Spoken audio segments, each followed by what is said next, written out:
आज जो supreme court में सुनवाई हुई है, उसको लेकर 2 अलग-अलग पक्षों की 2 अलग-अलग बातें निकल कर सामने आ रही हैं और सब इस बात का क्रेडिट लेने की कोशिश कर रहे हैं कि उनकी जीत हुई है।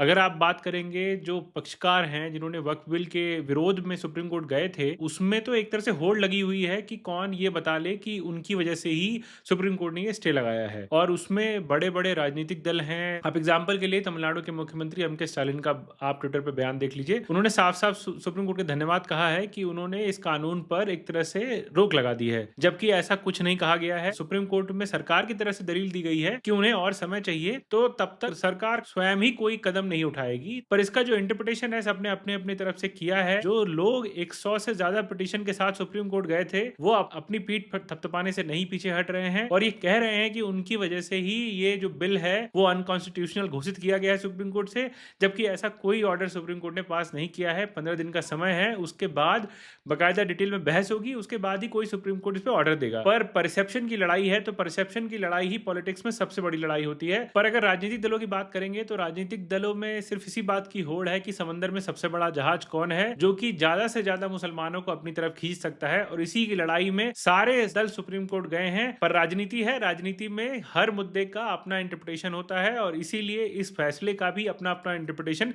सारे राजनीतिक दल निकाल रहे हैं।